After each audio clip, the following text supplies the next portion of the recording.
La divine volonté, pas à pas, par Safia, petite épouse de l'Esprit Saint.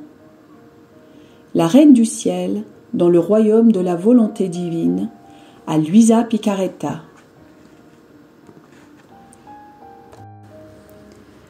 Prière quotidienne à la Reine céleste. Au nom du Père qui m'a créé, et du Fils qui m'a racheté, et du Saint-Esprit qui me sanctifie. Amen.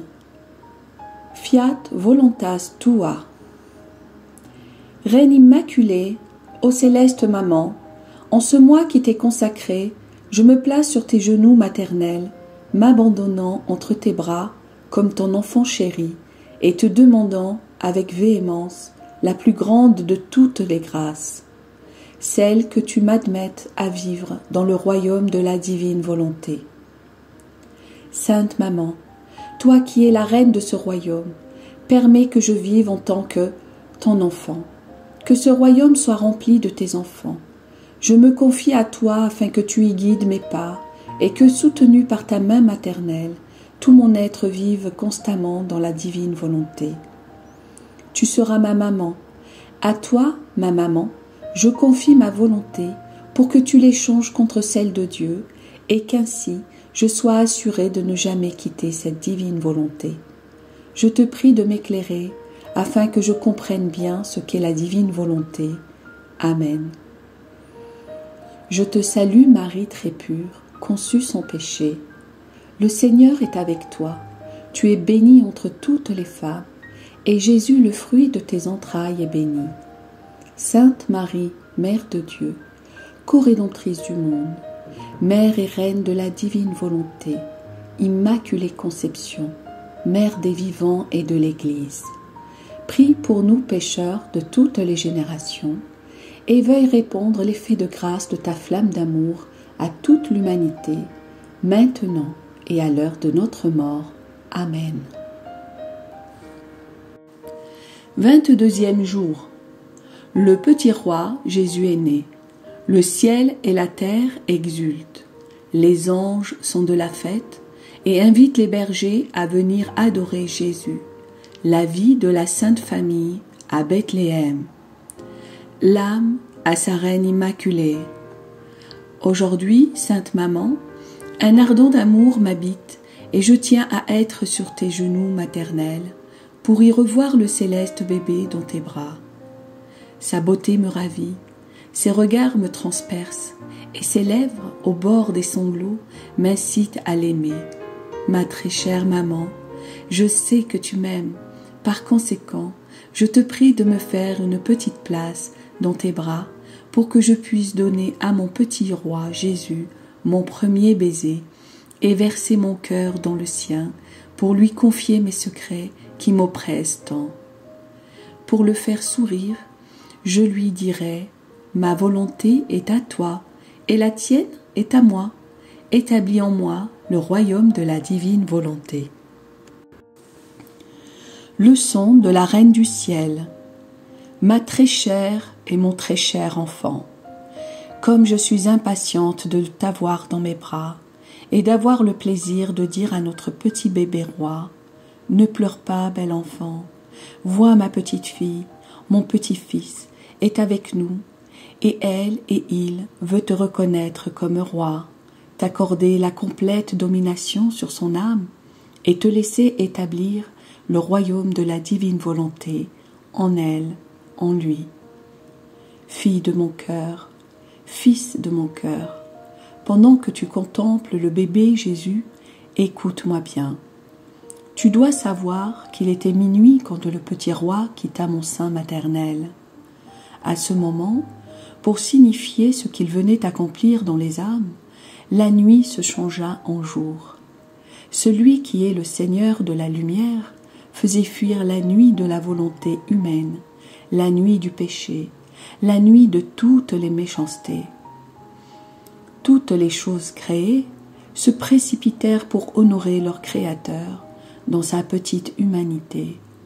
Ainsi, le soleil hâta son lever pour donner son premier baiser de lumière au petit Jésus et pour le réchauffer de sa chaleur. Le vent purifia l'air de l'étable par une douce brise qui fredonnait « Je t'aime ». À l'oreille de l'enfant, les cieux furent ébranlés, la terre exulta et trembla jusque dans ses fondations, et la mer devint tumultueuse avec des vagues gigantesques. En somme, toutes les choses créées reconnurent que leur Créateur était arrivé chez elles et rivalisaient pour chanter ses louanges. Les anges illuminaient le ciel en chantant des airs mélodieux de tout que tous pouvaient entendre. Gloire à Dieu au plus haut des cieux et paix sur la terre aux hommes de bonne volonté. Le céleste bébé est né dans la grotte de Bethléem et il est emmailloté de l'ange. Les bergers, qui étaient de garde dans le voisinage, entendirent les voix angéliques et accoururent rendre visite au petit roi divin. Chère fille, cher fils, quand j'ai reçu mon fils dans mes bras et lui ai donné mon premier baiser, j'ai ressenti le besoin d'amour de lui donner quelque chose qui m'était propre, et lui présentant ma poitrine, je lui donnai abondamment du lait formé en moi par le divin fiat. Qui pourrait raconter ce que j'ai alors ressenti, ainsi que les mers de grâce, d'amour et de sainteté que mon fils me donna en échange. Ensuite, je l'emmaillotai dans des langes pauvres, mais propres, et le déposai dans la crèche. C'était sa volonté, et je ne pouvais rien faire d'autre que d'obéir. Cependant, avant cela, je le partageai avec mon cher Saint Joseph en le plaçant dans ses bras. Oh, comme il exulta! Il le pressa sur son cœur et le charmant petit bébé versa des torrents de grâce dans son âme. Puis, après que Joseph et moi eussions aménagé un peu de foin dans la mangeoire, je détachai Jésus de mes bras maternels pour l'y coucher. Charmé par la beauté du divin enfant, je restai à genoux près de lui, presque tout le temps, déployant les mers d'amour que la divine volonté avait formées en moi pour l'aimer, l'adorer et le remercier. Et que faisait le céleste bébé dans la mangeoire? Un acte continuel de la volonté de notre Père céleste, cette volonté qui était aussi la sienne. Il soupirait et pleurait, appelant ainsi toutes les créatures en leur disant par ses larmes d'amour « Venez tous, mes enfants, par amour pour vous, je suis né dans la souffrance et dans les pleurs.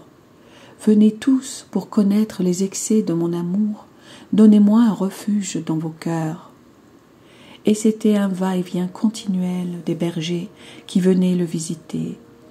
À chacun, il donnait un doux regard et un sourire d'amour, souvent accompagné de ses larmes. Maintenant, ma fille, mon fils, un petit mot pour toi. Tu dois savoir que toute ma joie était d'avoir mon cher fils Jésus sur mes genoux. Mais la divine volonté me fit comprendre que je devais le laisser dans la mangeoire, à la disposition de tout le monde, afin que ceux qui le voulaient puissent le prendre dans leurs bras, le caresser et l'embrasser comme s'il était leur propre enfant. Il était le petit roi de chacun, et par conséquent, ils avaient le droit de lui faire une douce promesse d'amour. Quant à moi, pour accomplir la volonté suprême, je me privai de mes innocentes joies de mère, commençant ainsi dans le travail et le sacrifice, mon rôle de donner Jésus à tous. Ma fille, mon fils, la divine volonté veut tout, y compris le sacrifice des choses les plus saintes, selon les circonstances mêmes, l'immense sacrifice d'être privé de Jésus.